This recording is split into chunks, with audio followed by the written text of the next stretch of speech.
my bank account would love it, but if I could get my clients to pay their bill. Oh, it's a good question. So we have a saying here, Peter, and it's payments not negotiable. Mm. So the question is, what do you do to encourage them to pay? I know that you have your system, which I think probably works well. I've thought about doing something similar several times, but I've not quite come to it yet. My problem is Yeah, go on. I can't predict who's going to pay and who's not. So Yeah, I can't do that either. So that's two of us. I get suspicions about some. I never trust arborists. They're often very late to pay. Builders are questionable.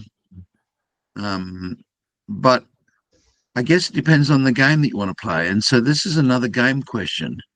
What do I really want my clients to do? Do I want them to pay on time? So I have a friend who, for example, won't release a report until it's paid for. I send a draft and wait for payment, but that doesn't always work. So I just send the full report finished and finalised in the bill. About 30 days, we send them a reminder that they haven't paid and that we have the right to revoke their discount and go to a full bill, which is 25% more plus $12.75 account handling fee. And we let them know that the next time round is that if it doesn't get paid, then we'll commence legal action to recover the debt. And then the next thing is to get a statement of liquidated claim, essentially saying you need to pay your account. So it's not a negotiable thing. We've come to an agreement. I've done my part. I expect you to do your part. It takes me maybe, I've just finished a report off this week, 8 hours to write the report. I'm expecting you to be able to take the 2 minutes it takes to make payment and get that done within a week. If I can write the report, then payment's not so hard. So, and there are other things that we can do. For example, I've got the right to put a caveat on their property. That's a pretty nasty thing. But usually just the threat of legal action is enough to... and people forget. Sometimes they need prompting and reminding. And for me, it's a frustrating bit because I don't want to be in the money business. I want to be in the tree business. So spending time or having a member of my team spending time. Yeah, that's right. I just don't like doing it, chasing them up. And there are people out there, Peter, I'm not saying that your clients are necessarily in that category, but there are people out there who do not like to be honourable in the way they do things. And so their view of it is, well, we don't have to pay it and we can keep on pushing it. And maybe this guy will forget about us altogether and we won't have to pay. And I guarantee you there's a percentage that fit into that category. So, yeah, look, it does ruin, it does mar the thing to some extent. But one of the things I do find fascinating is when we do send out blueies, we get one of three responses. We get the person saying, awfully sorry, it skipped it. I know you sent us a reminder, but we still managed to get it. I've fixed it up and I paid you straight away. And they're delightful. You get the next group of people that say, oh, look, awfully sorry, but, we'd missed it a couple of times. And would you mind if we had the discount reapplied? And that's discretionary. That's Jessica's choice, not mine. Depends on how they interact. And they get the person that abuses you. It says, how dare you? I don't recall having had one of them. But yeah, my problem, some of my problem is sometimes that I'm not actually dealing with the client. So I'll get an architect or a project manager or write to me and deal with me. I'll send them a fee proposal, which is accepted, but I'm not actually talking to the actual client. I'm talking to this in-between person. Okay, so you need to sort that rule out in the game. How would you like that to be done if you had a perfect world? And so we deal with this. We say, if you don't have an agency agreement in place, then you're the client. An Mm. agency agreement's when they say, the client says, you have our authority to act on our behalf and make payment on these accounts. And do you see that agency agreement? I don't need to. You don't have it. I don't care. It's up to you. If you don't have it, then you're my client. If you've got it, then you'll provide it to me, and that will give me an agency agreement that says that you're able and authorized to do those Mm. things. And in which case, you're no longer the client. I'll deal with your client. Mm. Um, so again, it's how do you want the game to play? I mean, the time to play the game, you're going to play a new game with somebody, a new board game. You read the rules before you start, and then you play by the rules. Yeah, If the rules, that's something in the gameplay happens that you don't like, when it comes to a business, the next thing you do is you make those rules. You say, okay, for me, if you don't have an agency agreement, then for the purposes of our agreement, you are the client. And that means if your client's not paying you, we have problems. Now, a number of years ago, Peter, we had a solicitor. I'll protect the innocent. I won't mention his names, but he hadn't paid. It was a development site that he was wanting to do. We worked for the architect or the design team, and in the end, he didn't want to pay. And we said, okay, we'll take him to court, to the solicitor court. And the solicitor said, you know, I don't have any agreement with you at all. You've got this all wrong. You've got an agreement with the architect. He's the one that you need to go and sue. And the bill wasn't small. It was a reasonable sized bill. So we went back to the architect and said, look, I'm awfully sorry, but we are going to sue you. We're going to give you a statement of liquidated claim. And if you take that same wording and put your client's name in it, you can do the same. And so we sued the architect, and the architect went through the learning experience of seeing how a blue was served and went through all that. And then he sent us a bottle of scotch because he sued the solicitor and got paid. And portion was about $60,000 or $70,000. And he'd written it off for the same. He'd written ours off. He said, look, can't pay you. And he hasn't paid me. So, there was probably $30,000 or $40,000 worth of subcontractors that hadn't been paid. And in the end, the architect was able to collect the entire amount from the solicitor and then pay everybody. So he won, and he's still a good client. Most people want to be honourable and ethical, and if they don't want to be honourable and ethical, I don't want them as a client. So yeah, well, that's right. And they're rare and far between. Most people, as I say, do nothing. There's an occasional one that gets really hot under the collar and says, well, it's not our fault. I had one recently tell me that it wasn't his home. It was a rental address, and we'd been sending all the correspondence to the wrong address. And I said, well, you've got the bluey now. What are you going to do? I'm not going to pay. This is unfair. This is unreasonable. And my response back via the office was, well, the lady that answered the door was in a dressing gown. So if it's not his address, I don't know what he was doing there, but that's not looking promising. Maybe his wife might like to know.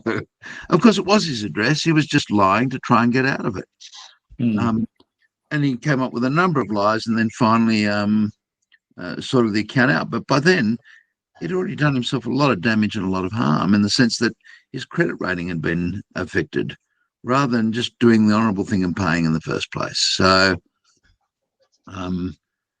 if the experience is not getting paid, then you've got to figure out what to do. And I can It's remember not that I don't get paid. I have very, very, very few bad debts. It's just that I have sometimes they're slow, and they take more than one reminding, and I don't like it. Every time I send you a reminder, I'll send you a reminder once a month. Every time I send you a reminder, there'll be a fee associated with it of $12.75 or $25 to cover the cost of handling and doing that. And then you can outsource that if you want. You can find someone in Bangladesh, for all I care, that will issue them out at $27 bill, and they'll take half of it and you get half of it. And now all of a sudden I'm getting compensation. For me, it's the revocable discount. You cannot charge a penalty. You can charge a fee. You can revoke a discount. So we discount our price for payment within 7 days. And out of courtesy, we'll give you 28. But after 28 days, we think it's pretty poor form. Now, some organisations will take longer and they'll ask for permission beforehand, and we'll say, yep, we're fine with that. But I sat there a number of years ago with a payment due, and it's a big enough contract. It's $250,000 check.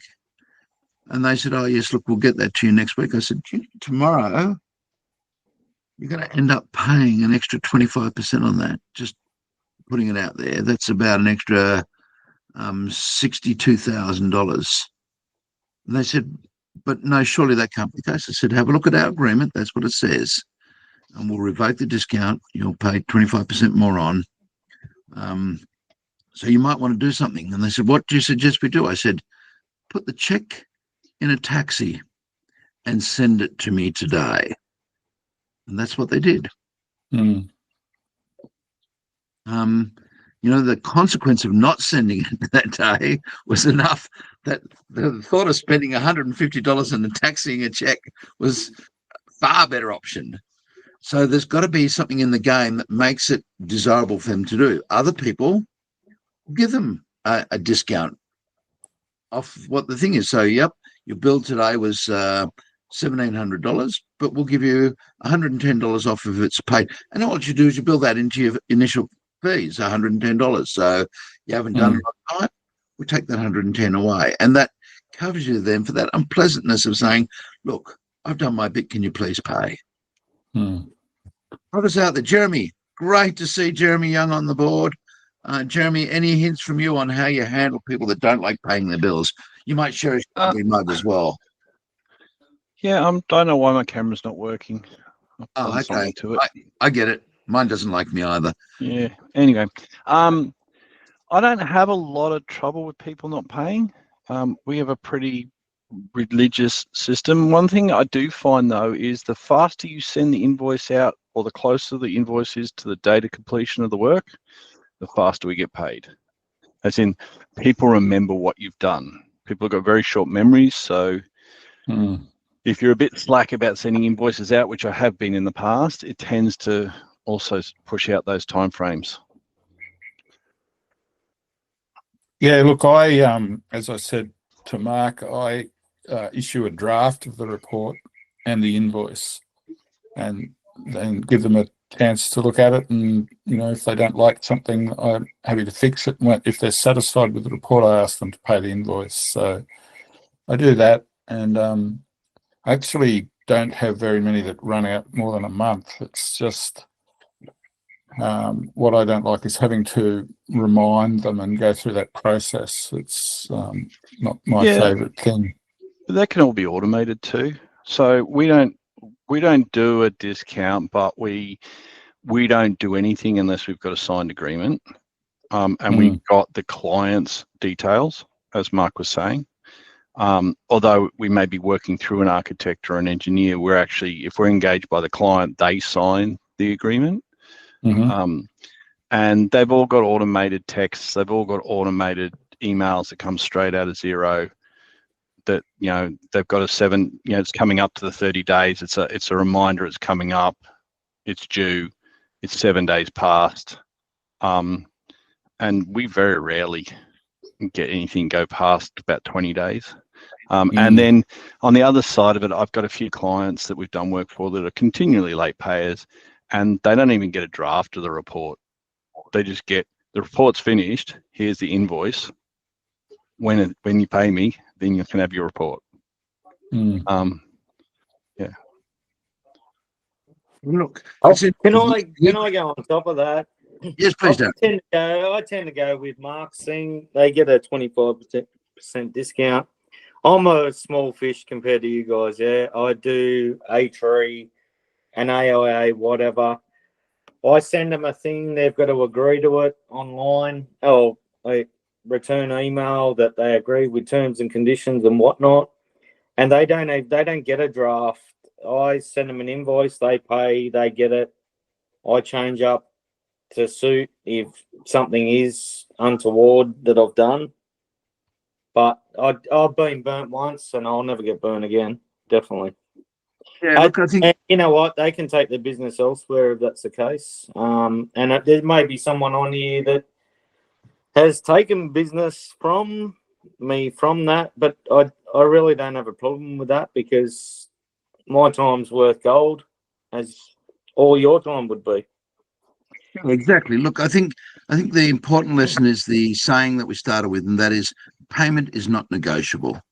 It Yep. really isn't. And we shouldn't be spending a lot of our time and our effort somewhere in the system, and I don't know where it is because I don't deal with that. There's a lovely little letter that we send to clients saying, look, our bank manager reminds us that it's him that lends the money and not us. It's important that you take your finances to him and sort them out, not to us. We're not the ones that are going to wear the debt. Essentially is what it says in polite language. And I think Jeremy's comment about getting your bills out early is an important one. It's called the call girl syndrome. It says the value of the service diminishes rapidly after the service is provided. You've gone out and you solved the problem at that moment in time. They're happy with you. 5 days later, there's something else pressing on them. And what you did is less important. And a month later, it's even less important. And 2 years later, you're a nothingness. So there is an important process of getting that invoice out quickly. The other thing that's important to all of you is that if you make a commitment to a client, that's followed. So if you're going to get the report out at the end of the month, it needs to be out at the end of the month. Provide they're fulfilling their part of the deal. They've given you all the documents and everything that you need. And arborists are not good at that on occasions. And so if you're letting your side down, if you're not meeting your commitments, it's going to be a little harder to deal with. But if you're meeting your commitments and you've given them excellent service, it's reasonable to expect good payment. Quick. And, we send you out an invoice and Jeremy says he used Xero. I know we use MyOb. Don't ask me anything about it. I just know we use it. And I can tell you that software-generated systems perform better. We can tell you that from when we went from manual invoicing with MyOb to automated invoicing with MyOb, it's certainly reduced the time that takes to get payment done significantly for the reasons that Jeremy says. You've already got a series of reminders that come out. You've already got a series of events that are set into the software. So it's a definite improvement in the process. So we'd probably cut down our payment time by maybe a week or more in that process. And quite frankly, I don't care if I get paid at 30 days. If everyone had paid at the end of 30 days, I'd look at my monthlies and think, wow, everything's in. I get really upset when it's at 60 days, and I get really, really horribly upset at 90 days. And there are organizations, we learned in the early days, insurance companies can be horrible to work for. Big builders can be horrible to work for. I get big builders that on contracts say things, and you're all going to experience this at some stage or other. Oh, we want to take 10% retention out of your consultancy fee. I say, I'm fine with that. Just going to add in 20% more. What for? To deal with the 10% retention money. You can retain it. Well, that's unfair. No, you're retaining my money. I can double it in 12 months. So I'm just making sure that I've doubled it in 12 months. If you want to keep my money for 12 months, please take the 10% out. So again, remembering that the whole thing of running a business, how you want to run a business, is for you to decide what rules you're happy with and then implement those rules. And they're done up front. They're not done after the deal. So Darren says, look, I'm not going to release the invoice until you've given me payment. I'm perfectly in favor of that. I don't have any. For me, I just give you the thing because I know I'm going to get paid. One thing I do know about nearly every tree owner is that they own the property. And I like property. So you are going to pay one way or another. So overall, I think most people are fairly good. But yes, every now and again you get a bad egg, and that's just a part of life. And so setting yourself up for that bad egg is important.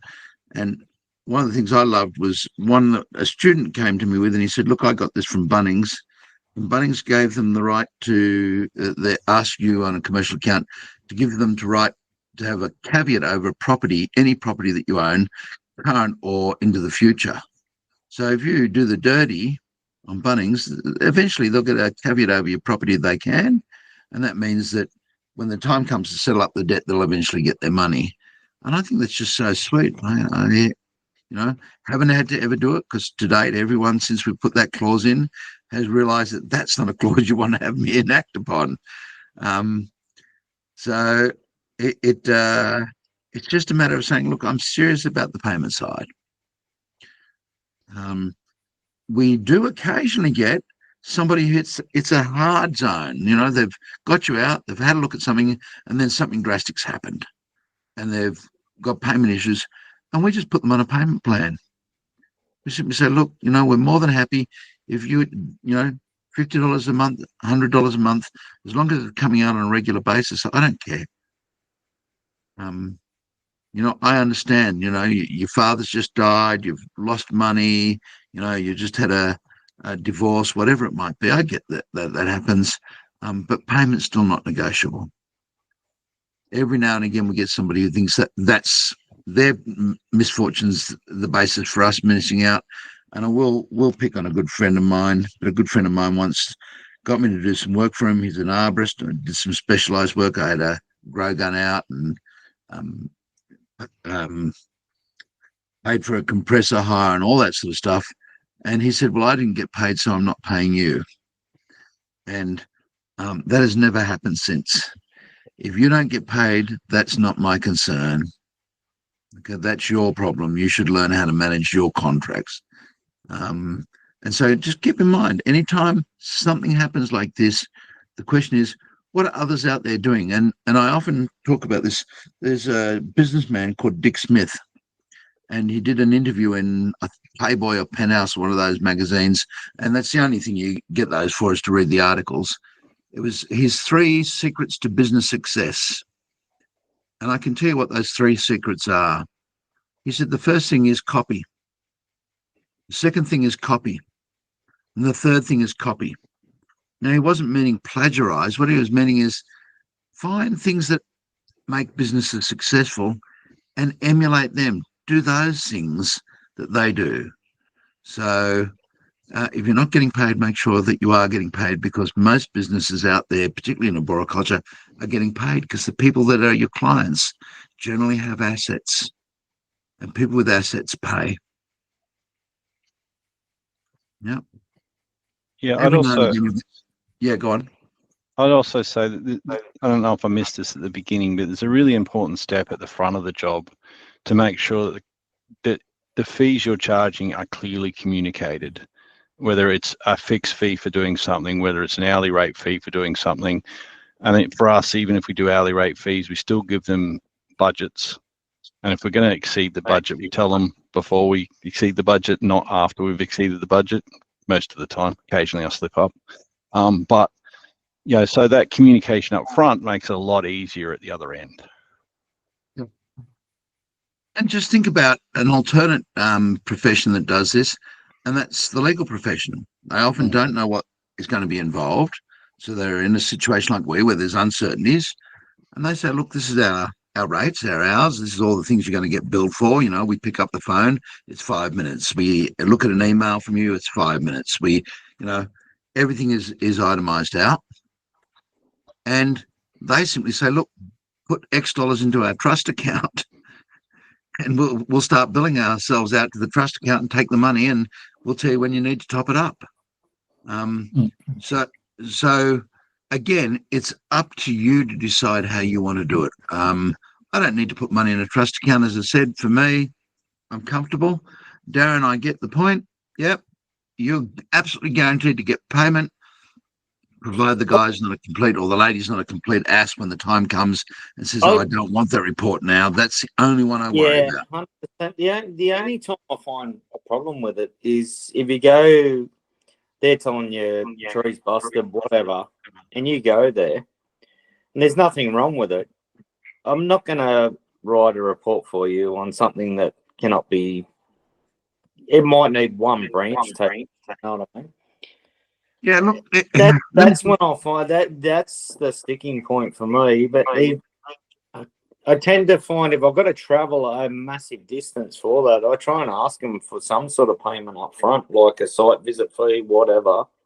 Which, like Jeremy said, it's clearly communicated from the start. But this is what I'm charging per hour, per whatever. And they have to agree to it. And then I've got something to fall back on if it's going to be really drastic. But I'm not talking $70,000 what you're talking. I might be $500. You know what I mean? But I'm a small, as I said, I'm a small fish. I I've got small ones, Darren. I'm just looking here. You know, we've got domestic clients at $385, and that's right. 100%. Let me give you some of the things that do happen. You rock up on a Saturday. I like doing appointments on Saturdays because a lot of domestic clients are home on a Saturday. 100%. You rock up to the house and nobody's there. And I ring the front doorbell, nobody answers. I go around the back. There's a back laneway. And I see people scurrying around half naked. And I think, okay, well, I'll give them another 5 minutes. Go ring on the front doorbell, no answer. Go knock on the back gate, no answer. I'm there. I've looked at the tree the best I can from outside the property. I'm billing. Yeah. That's it. I'm sorry, but I was there at the time I said to do what I said, and I understood the urge of the moment and the fun of the excitement of the moment. You were happy you doing something else, and thanks for the payment. It's going to get paid. You get there, it's a rental property, and they haven't made an arrangement for you to access. Now, I know Jeremy's had this happen. You know, okay, guys, I'm here at the agreed time. We will get paid. There'll be a call-out fee, and we have a fee for that, standard rate. We say, okay, you're paying the call-out fee, and we'll be back at the time that's agreed now by the tenant. We'll always do our best to sweet talk the tenant. We're pretty good with it. We'll say things like typical bloody developer or typical property owner. They've got no respect for tenants. Look, would you mind if I just for 5 minutes? And, you know, we'll do everything we can because I don't want to waste my time coming back either. But if I have to waste my time, somebody pays for it. That's the nature of the beast. I start the project and something changes. They decide they're not going to go ahead doing what they're going to do. They pay. I get there to assess the tree because they think it's unhealthy. I get there and I say it's dead. They pay. It takes me 2 seconds to assess it's dead. I get there and it's possum grazing. Jeremy, don't you love possums for making income on domestic trees? You know, I'm there. Yes, you have possum grazing. I can diagnose that. In fact, it's a joke in our office. We can pretty well guess from the conversation over the phone what's wrong. And as I'm walking up to the property, I can often see the tree, and I'll send a message to the girls in the office. Can you prepare a possum report? So the report's 3/4 written before I've even seen the tree up close, because you can see it's possum damage. It's still charged out because it's possum damage. In the same way as if I go and see a doctor and the doctor sees something that's pretty obvious, the doctor says it's pretty obvious, and that's what I'm paying them for. Let's be honest, with AI today, half of us can self-diagnose before we get to the doctor and say, hey, this is what I think's wrong. And the doctor's half the time going to say, yeah, that seems like a pretty good diagnosis. I don't know, Mark. Often when you go to the doctor says, what's wrong with you? And you tell them. Yeah. And so, and we pay them whatever it is, 100 and something or other dollars now as a Medicare basic call. So yes, if the deal is they pay, they pay. So Darren, don't be afraid to charge for even something that's little and trivial. Quite frequently, I get a photograph through email, and they say, you know, what's wrong with my tree? And I could look at it and answer it. They won't let me look at emails like that now because I can answer it. They say, no, we've got an appointment booked for you. And they're paying me to go look at it and solve the problem. In the same manner, they get charged. I've got 2 emails looking at me in the face right now that are going to be exactly the same as what you're talking about. And yeah, no, Yeah, 100%. and there's good reason for that. And one of the good reasons for that is, Well, legitimate. Yeah. if you answered by email and you've given advice, even though you haven't charged anything for it, you still hold the liability for that diagnosis. That is, you're still professionally held to it. And so doing it for nothing is wrought with the risk of you getting nothing in return and taking the liability on, taking that cost onto your insurance. So, Yeah, no, 100%. you know, I'm not allowed to answer phone calls because half the time you can diagnose what's wrong just based on them giving you descriptions. That's not what we're there to do. It's the same reason as the only time the doctor does that, and we do them, we now do phone consultations. And I'm sure, Jeremy, you do now too, teleconferences to discuss the beginning of things, and particularly legal stuff. Oftentimes we'll sit down with the legal team and have a brief discussion, maybe half an hour, sometimes several hours before things proceed to the next level. And again, that needs to be in black and white. We'll get a law firm that'll phone up and say, look, we want to speak to Mark. And the answer is you can't speak to one of the consultants until we have a fee agreement agreed to, and then we can schedule your time and book that out to you. And some solicitors object to that, but most of them understand it. That's the system they use. Okay. Some of them want the first consultation free because solicitors, some of them operate on that. And my answer to that is yes. And your average matter is probably a $20,000 matter. My average matter is probably a $2,000 matter. So bigger ask for me proportionately. So no, you pay for the first appointment. Jeremy, you charge solicitors for the first appointment, or do you give them a freebie? For the first communications on the phone or online, no. Particularly because I tend to work for the same ones all the time, and I know it generally is going to end up in a job anyway. But if I have to assess any documentation, they get charged an hourly rate to do it. My favourite solicitors are ones that send me an address, a background, tell me to go out and say, where do we go from here? And I would say probably 3 out of 4 of those, I'll say to them, nowhere. It's just not worth your client proceeding. Every now and again, we'll say, yep, we think this is where you need to go. You need to go down the land environment court, or you need to head off to a civil court. You've got something to stand on. Yeah, and generally, lately I've been getting a lot of, here's your brief, here's the documentation, go and have a look. We don't want anything in writing, just call us and tell us. And then you get so far, that's fine, bill us for that, and we'll see where we go after that. Yeah. Well, there's some good reasons to do that from their side. Jeremy has just been taken out of the pool. So if Jeremy has an answer, he doesn't. And look, I had a solicitor last week or the week before, and I'd already received the brief and got asked to write the report, and they said they don't need any communication. I looked at their brief of evidence and said, yes, we do need to have a talk. I said, I think you got no chance. I think you absolutely haven't got a chance in hell. But I'll give you the name of an arborist who will write a report that says that the tree was dangerous and he would have done this and he would have done that. I said, you just need to hope that you don't get a good arborist on the other side, because they'll just shoot you right out of the water. He said, well, I'll go speak to my client. He said, but on that basis, I think my client's going to suggest we don't go any further. And I said, that's fine. I'll bill you for the half an hour a day. And that's it. I don't need more work. I want to do the right thing in that situation.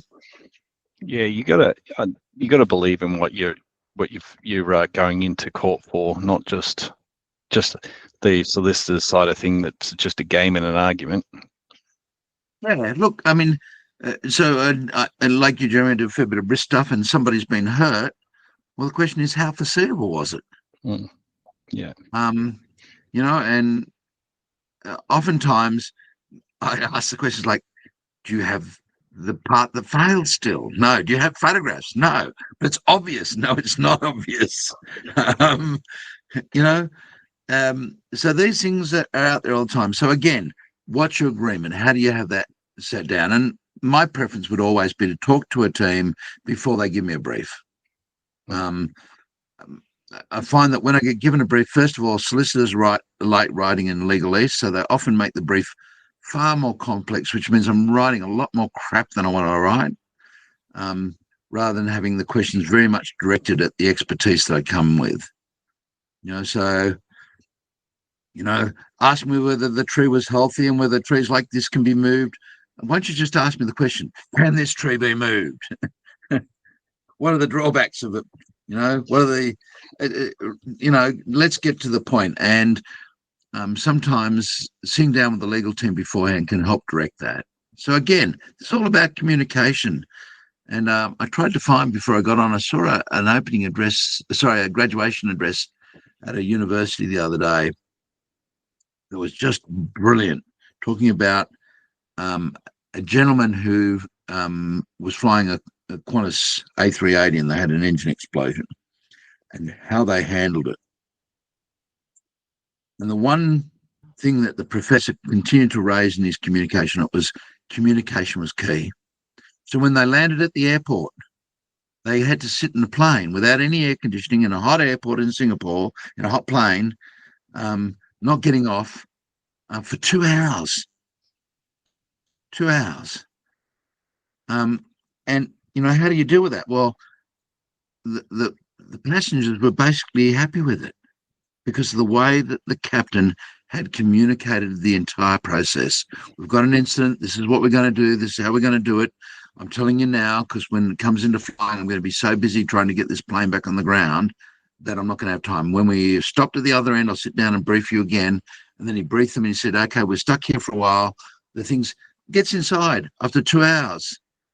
They say, one of the passengers said, can I ask you, why do we have to sit at that airport, on the terminal, on the tarmac for 2 hours? He said, well, look, we landed in, our system wasn't working, the brakes got white hot, and there was AVTER ankle deep around us. We're waiting for things. Now, we could have put the slides out, but with the slides, typically we get 3 or 4 broken hips.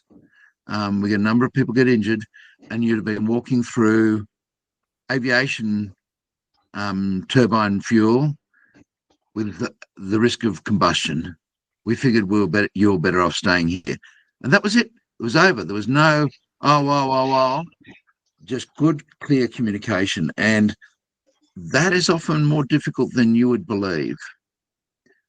And what that pilot was trying to do was communicate in a manner that changed the mind of the person that asked the question. And it did. It silenced everyone. It just said, yep, okay, that makes sense. So when we're dealing with clients, trying to communicate like that, as Jeremy said, your fee agreement up front, what have you said?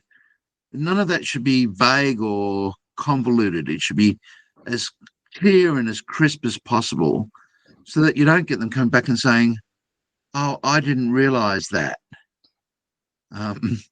Every now and then it happens because somebody doesn't read anything. But if they've read it, they'll understand it. And I regularly have clients come back to me and say, hey, look, I know we said we wanted it done at normal rates, but something's come up and we want it done now in 2 weeks. Can we get that expedited? And yes, we agree to pay the higher rates. They self-manage themselves. I don't have to manage them. Yeah. I assume you have similar experiences, Jeremy. Very much so. Once again, we don't tend to do the split rates, but they've very clearly got it set out, whether it's a fixed fee, or hourly rate, and here's the budgets. Yeah. And if I do, because this is my game, if I do have to give you a fixed rate, I'm going to win. Oh yeah, for sure. Yeah, it's definitely way higher than your hourly rates. And it's funny because I recall one not so long ago where I looked at the project and I said to Jessica, it's probably going to be somewhere between, whatever it was, worked out being about 15,000 or about 20,000 for a large commercial project.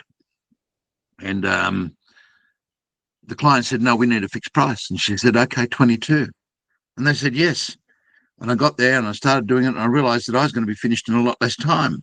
How much do you think I billed the client for? 22. 22.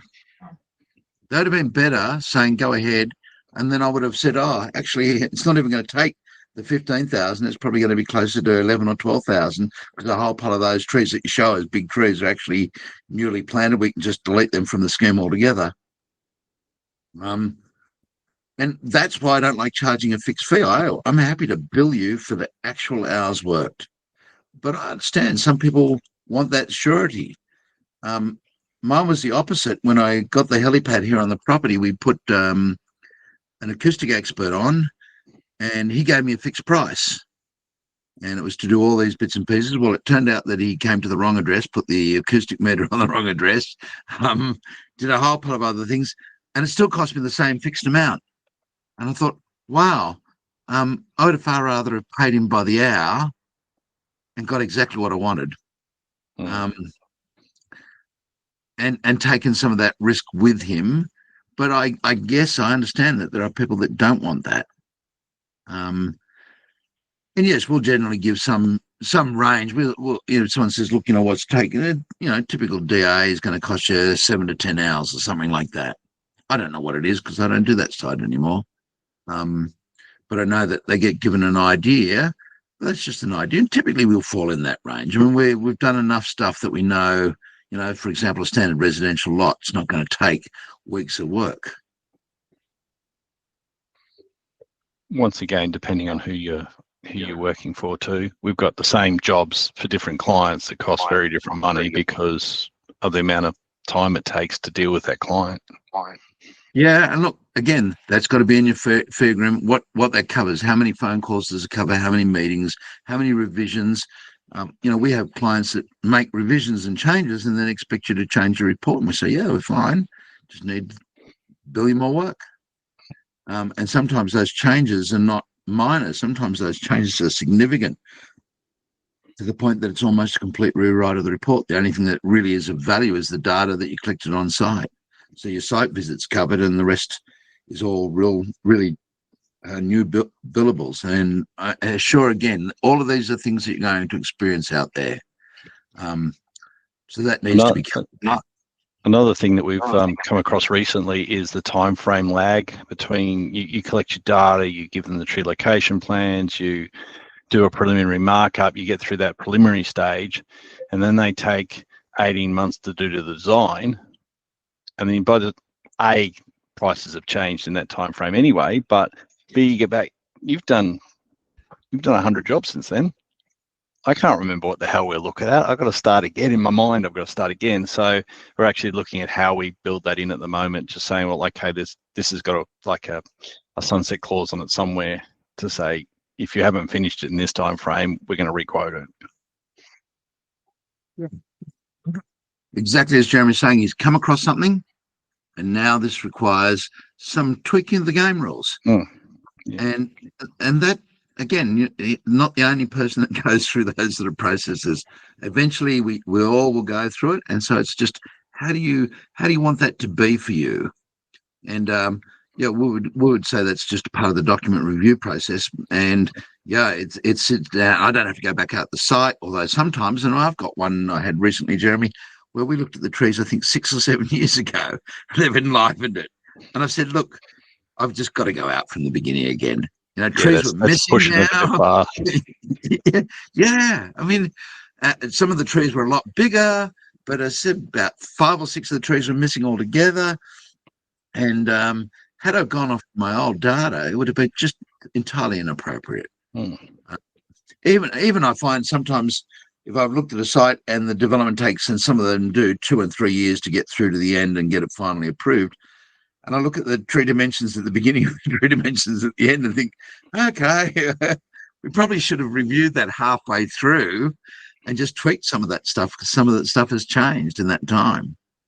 Definitely. And even particularly when we end up in P&E court, and then they start talking about the non-juvenile koala trees, and you go back to site and you go, well, yeah, okay, there was 100 4 years ago, but it doesn't take much to get 100 mil of growth on a uke. And so you look at it now and go, now there's 1,000 of them. Got to go back and resurvey it again. So Yeah. So the joys of having a good agreement in writing, send it to everyone and anyone. We will always send out a service agreement. And the service agreement for us includes our fees and then the other little bits and pieces. For example, what we need, what we will and won't do. We're there to be your support and advocate as far as possible, but we're for the trees first. We're not going to lie. We're not going to mislead. We're not going to misrepresent. And, that gets rid of some people already. I have clients or potential clients that just simply want you to write a report that says something that's wrong. And it's not my game. I really like the planners at the requests. We need a report to support the development, which my standard response is, I haven't even seen some drawings, so I don't know whether I can or can't support the development. Yep. And then again, another one that I think is always funny is, but there are only 3 trees on site. And sometimes there are only 3 trees on site, but usually that means there's 10 or 15 or 20. And it means there's at least one heritage or significant tree on an adjoining property that hasn't been thought about at all. And they want to drop the grade at the boundary by 2 meters or 3 meters. And you have to sit down and say, look, this is a whole new deal. And so again, that's a part of the problem. So one of the reasons I don't like a fixed fee is by the time I've looked at the drawings, looked at some aerial images, looked at some street view images, done as best I can from the office, I've done probably 10% of the work. And Sure. It's unreasonable to ask me to do that and then start to evaluate it. Then I really need to go to the site, collect the data, and then I can give you a fixed price. Now, I do have a friend, a colleague in the industry who used to do that. He used to say, look, I only charge $120 an hour. Then I'll go out and I'll look at the tree, collect the data. Once I've looked at it, I can give you a fixed price. And so that's what he used to do, go out and have a look, and he'd say, oh, well, there's 14,000 to finish the report. And they'd say, oh, okay. And I'd say to him, but it's not going to take you 120 hours. He said, no. He said, now I'm billing them at 360 an hour. The first bit was at 120 an hour. And they've assumed that the rest, and I did too. So he would sit there.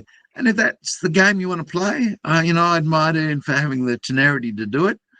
Not the way I do it. I'm just too black and white on things. So for me, it's just, this is the rate and that's it. But my rate, and I'm not going to necessarily share the actual rate, but I tell you my rate for an emergency includes the fact that I'm going to stop whatever I'm doing and going out and look at the tree. So we have a pretty hefty sum for emergency and critical stuff that's 7 days or 14 days, because I'm busy. Fitting an item in within 14 days means that somebody will have to work on a Saturday or a Sunday. And to give you an example, I just finished one that was a 2-week one. It meant a Saturday visit to the site because there was no other time we could fit it in. It involved traveling for 2.5 hours each way. And then involved a Saturday call out for one of the staff members to continue the documentation, to get everything ready. So, there's a reasonable amount of penalty payments and that sort of stuff. So it's not cheap. Jeremy, I don't know what happens, but in my office, they'll often say, yeah, look, we need it done within the week. I need the report within the week. And you start talking about how much more expensive that's going to be. And they say, wow. And you say, well, okay, let me go the other way. Just imagine that I was such a great arborist that I had nothing to do. I sat there and twiddled my thumbs and waited for your call. You think I'd be worth paying for? Yeah, of course. As soon as I say, look, I've got nothing else on and I'm wanting to do your work, that really says something about who I am. And I remember during COVID when things had that initial lockdown and nothing was going on, and then we'd get these, "Oh, I need it done next week." And I'd think, yeah, no troubles. I'm just sitting here, and we still handled it exactly the same by saying, look, yeah, it's critical call out. I'm going to charge you, for essentially 3 hours or 4 hours to go out immediately, stop whatever I'm doing and go look at it. And the best time I like those is when I'm already out doing something, 2 neighborhoods away, and I can pick up all that and add it to another job. The So client doesn't need to know that. No. Once the client sent it into agreement with your job is to do what you say within the same rules. In other words, you've got to follow the same rules. So if I've said to the client there's going to be $1,000 call out, and it just so happens that, well, the office says that and I'm 1 street away, that's just good fortune for us. My job was I'd be there for $1,000. So that document in writing, crisp, clear, as short as you can, as relevant as you can. So try not to have things that aren't relevant. So you've got to weigh that up. And so you might have several different agreements depending. So we have a different one for legal than we do for domestic stuff, than we do for DAs. DAs and domestic are fairly close. Legal is the most different for us. Because they cover things like, and you might have had this, Jeremy, booking for court appearances. Like I've got one at the next month, and they've booked 5 days. I know they don't want 5 days. At some stage or other, they've got to release that time, or I'm going to have to bill them for it. So we charge them an appearance cost. Yep, we do the same. Yeah. And when you book in, when they book in the hearings, we send them an invoice, or sorry, we send them a pro forma invoice for that time and say, well, when you refine it, then I'll change it. But I need 7 days notice, which they can't do because they work on emergency cry management of, what are we doing in the next 10 minutes? And, you've set that aside, and I can tell you, I've been driving to court an hour and a half away, 15 minutes from the court, got a phone call from the office saying they've resolved the matter, you can go home. And then I say to them, look, okay, I've already booked that half day for you, So land environment court matters, they're usually fairly quick for us. For trees disputes matters, just the tree dispute stuff, we say to them, look, it's going to be a half day plus travel. It's just the way that it will be. And getting that out up front, as you say, it helps them understand what they've got to manage.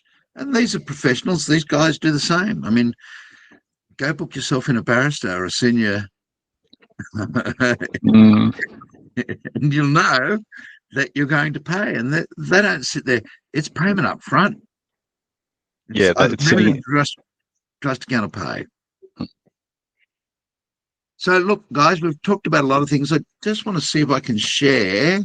If I can share tonight, I'd like to.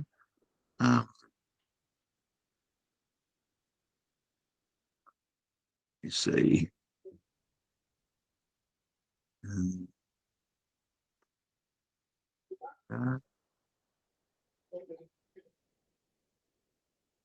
Things will allow us to share. Yeah, okay. One question that did come in that I wanted to cover, because I thought it was a great question. And the question was about lopping for tree management. And Jeremy, Dave, don't disappear on me now, because this is when I most desperately need you. Because I thought this was just a top-on question. So this was, it said, George Palmer. Hi, George. Glad to hear you listen in. Thanks for contributions. I've listened to your webinars regularly. I've been witnessing the use of lopping as a risk management strategy by Wallara Council recently, and hope that you could clarify what should be obvious. I wish it was as obvious as it should be. But this is some pruning work. Now, there's not enough information here. That's the first obvious. I wish there were more information, but ignore. Here's the notice, an important notice, and it says they're going to do some pruning work. Well, I think that's the first misnomer. I think we're going to do some tree work. but I'm not sure that I necessarily call this pruning. Remedial pruning, maybe, but they've got some London plane trees and they've got some minor decay present. And this is not a minor decay response. I think that's not horrible. If I go to Europe, that's not uncommon. This high pollarding wouldn't be my style. And these trees have all been cut back before. It's obvious. You can see here, this is from when I was a young fellow, Jeremy. I didn't do it, but I tendered on the contract. And this is what they called balance pruning. And you'd go down one street underneath the power lines, and you'd hop up into the first junction, and you'd cut down everything underneath the power lines. And then you'd go to the other side of the street, hop up in the first junction, and you'd balance the street by cutting them both down. So this is our balance pruning work here. Horrible stuff. But I will say, and this might be odd, there's a point to which I think we're throwing the baby out with the bathwater. Sometimes I'd rather see that than no tree. I agree 100%. But I'm not sure why that's been used to manage decay issues. So there's too many things not known.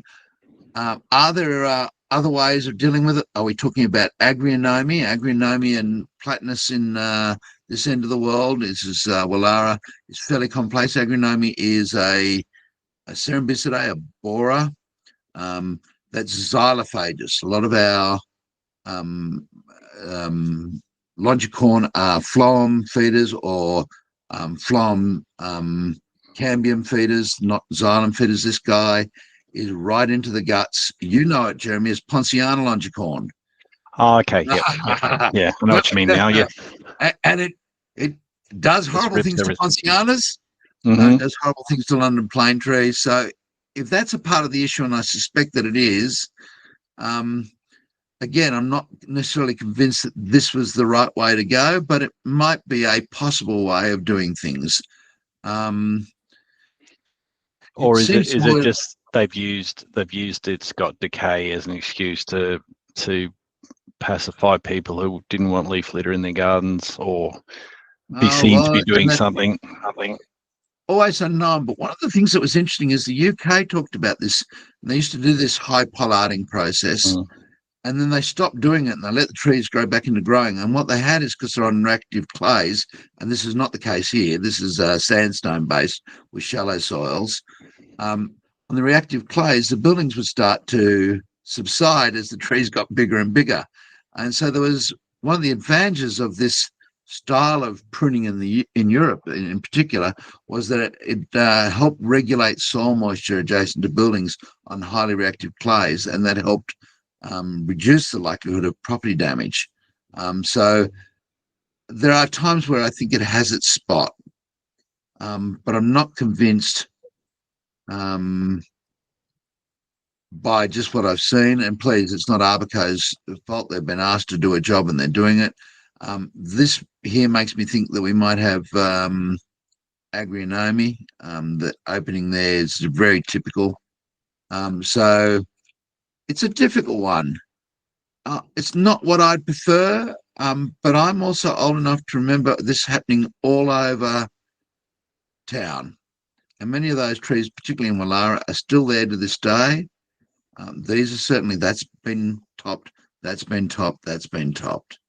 I just think there's better ways of dealing with it. But without knowing the background information, it's like saying you shouldn't prune off really large branches, but you don't know why that branch was pruned off. Precisely, Jeremy. But a better response, all other things being equal, would have been good reduction pruning. Yeah. Not saying that was necessarily the case in here, because I don't have enough information, George.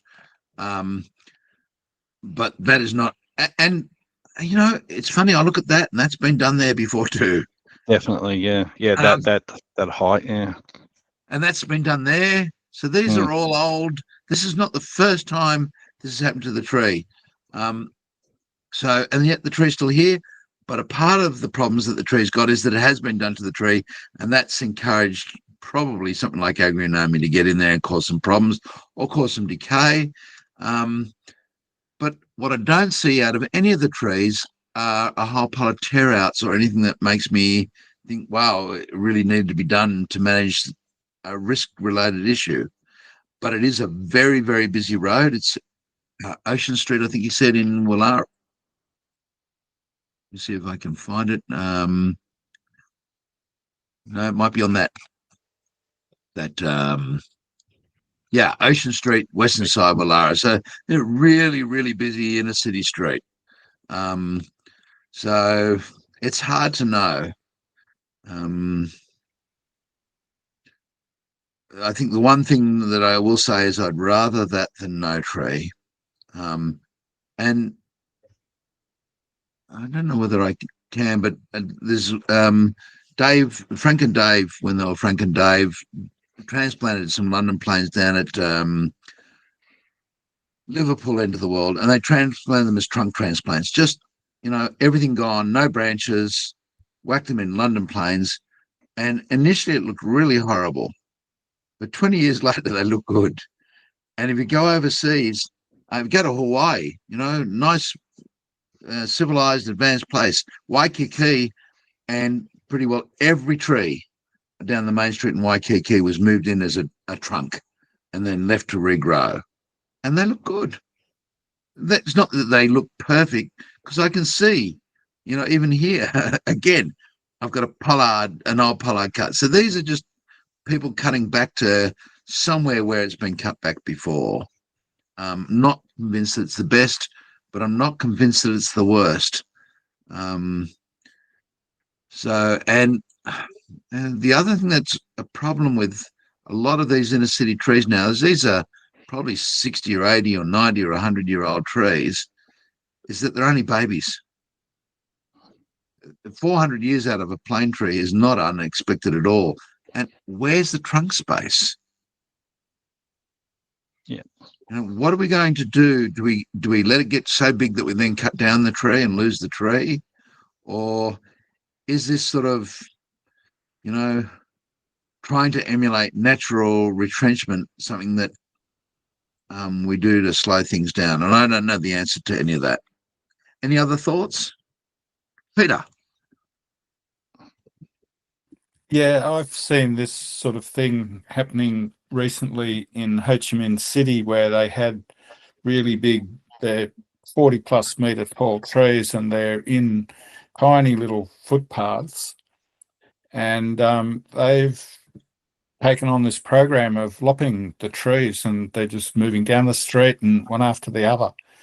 And we had this discussion about that, and you were saying similar things, like you'd rather see trees lopped than no tree at all. And I've seen some of them now that were lopped 2 or 3 years ago, and they are largely growing back. The odd one dies, but not very often. And I'm told that the reason that they're doing it is for risk reduction. And there's a giant cyclone. It's not in Ho Chi Minh City, but it's up north. But it's going through that area right now, yesterday.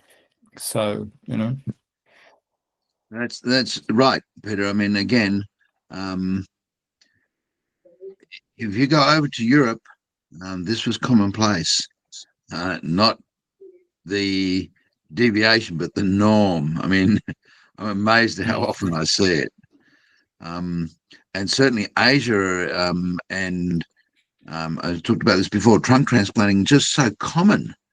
I just another anecdote I have is I spent some time in Japan, where lopping trees was, when I was there, very, very common.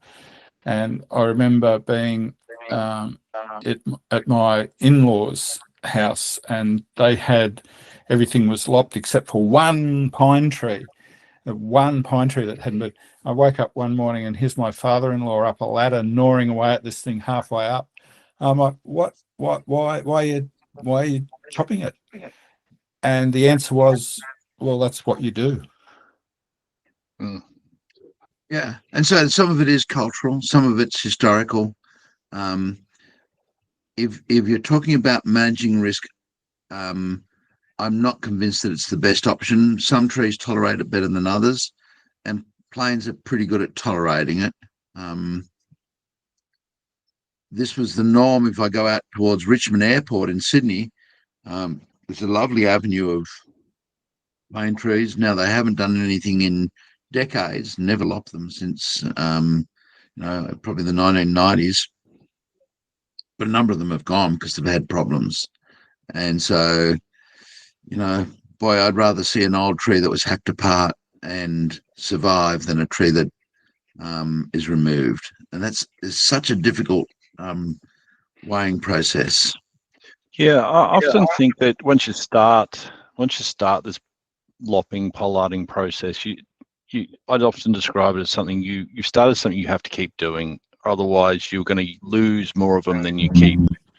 Letting them grow out, and definitely in the UK, you saw that. Not only with the reactive clays, but certainly just the failures that were coming out of those pollarding points 20, 30 years down the track when they've let them grow out. A lot don't fail too, but there are a lot of failures out of them. Can I add something to this? And this is go ahead. Other background is obviously power lines, and everything grows back. Yeah, you don't see too many trees fail under power lines that get brutally mutilated. If I can put it like that.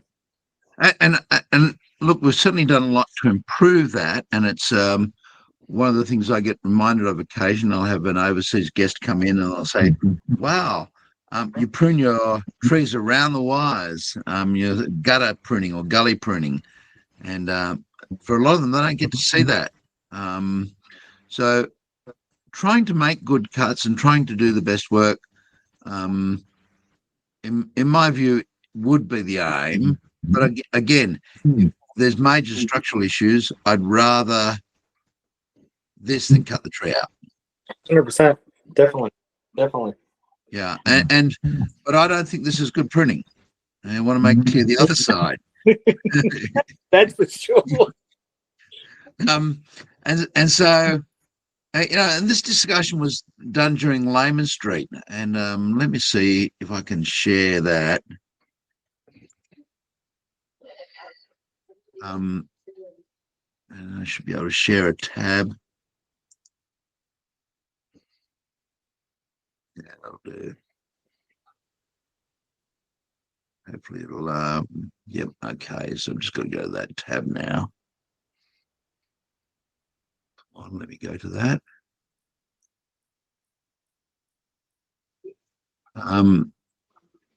Layman Street, Newcastle.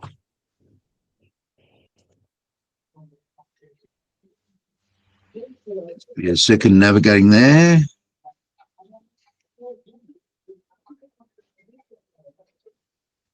This is Layman Street, and I'm just going to move a few things around. Got to drop my little man down the street. So this is what Layman Street looks like today. Nice ficus microcarpa hilii. They're telling me they want to put aerial roots down, and I think they should. But if I go back in time, I can see more dates and see where this became an issue. This is what Layman Street used to look like. We can see one tree got cut down and another tree got cut down. But this was the avenue. And this became a $1.98 million dispute between a residents action group and a council. My argument was I'd rather see a reduction prune than a removal. And it's interesting. The process was we can't reduction prune ficus. I didn't know that. I still don't know that. So, but certainly they hadn't been well managed to make that easy. But so the end result is we end up with this, and it's okay. Not horrible, but nothing that's fantastic. And how long before they've got nice trunks and they look great again? I think another 40 or 50 years. So my kids will never see it again in their lifetime, but my grandkids will. So overall, it's probably been a somewhat acceptable response. And if I go back again and pull the old dates, you can see the entire street has changed. It used to have this avenue planting of ficus. So, you know, I would have far rather good reduction printing. Good reduction printing would have been out here somewhere. Typically, I'm looking for something about 1/3 the size, and it's hard work. Needs elevated work platform, a crane, to be able to work and get to those spots. But you can do a good reduction print on ficus, and I've seen them done. I might be able to. I think it's Lillian Fowler Reserve is the name of it. Especially if you've got a budget of $1 million. That's a lot of pruning. It was unfortunately a more about communication and politics again. These things usually are, that ended up causing problems. I think this is it. Yeah, this will be it. So this tree here dropped a big branch. We can probably go back in time and have a look when it dropped the branch. See more dates.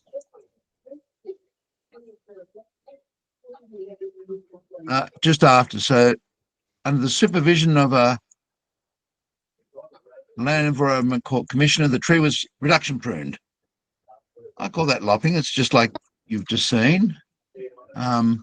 That's 2007. Telegraph pole was broken. A few wires came down. It wasn't the best, but that's lopping.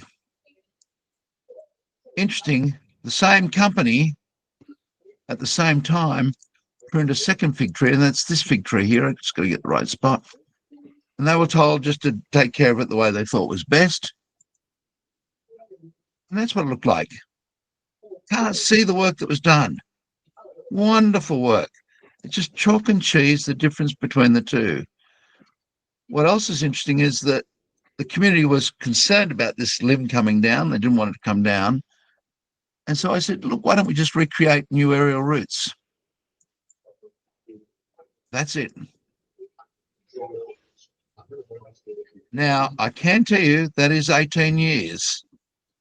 But in 18 years, I've got a whole trunk that now supports that weakened stem. Could have done that all the way around.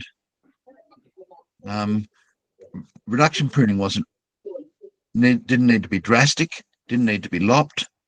But these things get emotional. These things get political. And I'm not the best person for that, because typical Asperger's, I just call it the way I see it, and that can grate and upset people. But, you know, it's a great example of what you can do to retain a tree. And Jeremy, they do this up your end of the world. The Botanic Gardens, for example, I see it all over the place now. Yeah, we do a lot. Even we're doing some where we wrap it around the trunk of the tree to actually put like an exoskeleton around the trunk of the tree. Absolutely. I've got one exactly the same, Agrinomia again, in a ficus just outside the airport, the old tannery site. And we've got a whole new trunk on the outside. We made it self-strangle itself, and we don't care because it'll inosculate, naturally graft, and it just becomes stronger and stronger. So although it was at a stage where others wanted to get rid of the tree because it was unacceptable, we now have a full new external trunk to the tree, and that internal stuff doesn't matter anymore.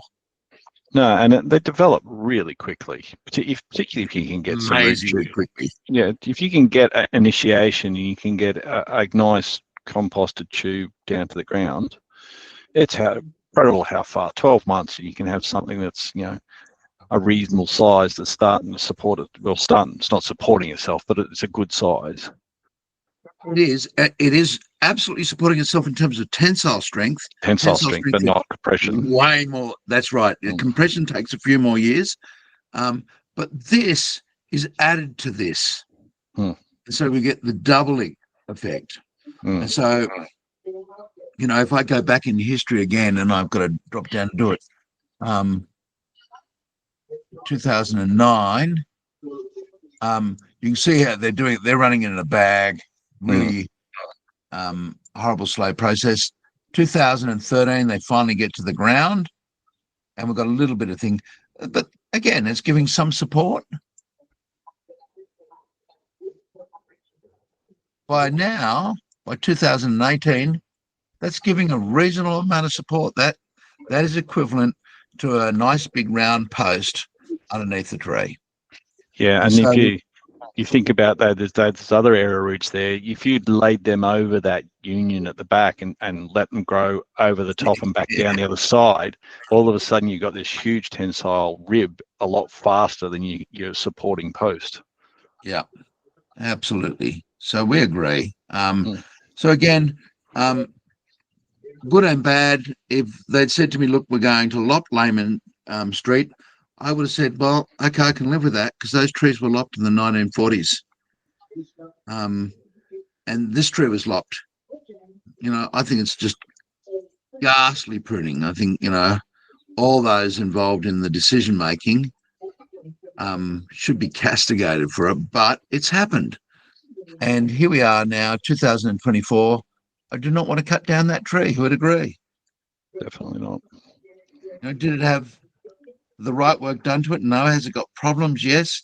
But everything says there are things that we can manage.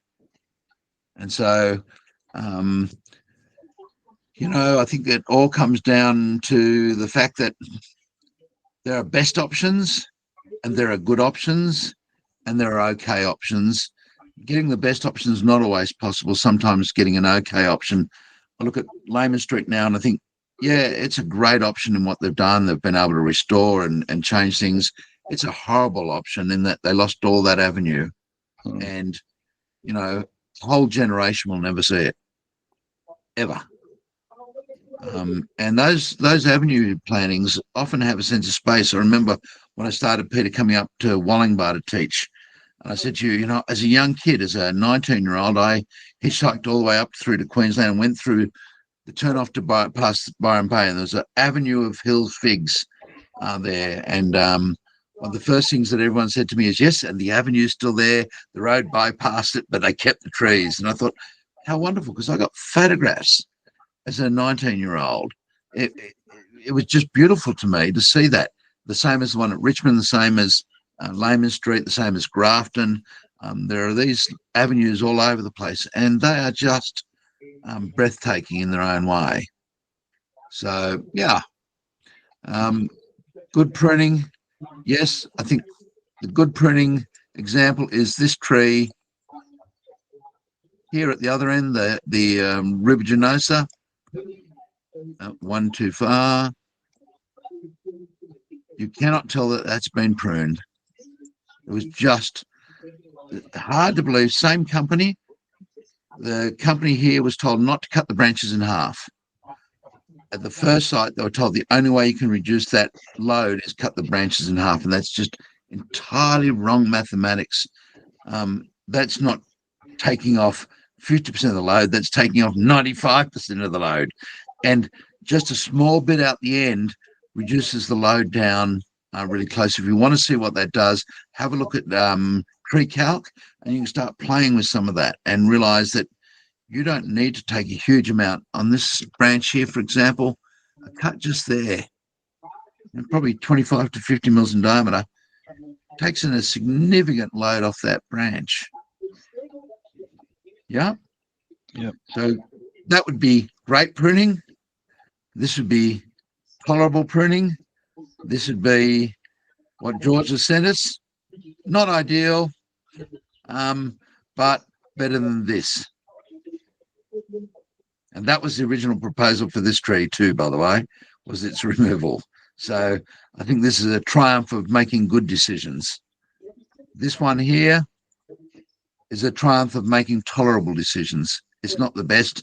It is lopsided. It would have been lovely as a tree going all the way across both sides of the two streets there, but that's not to be.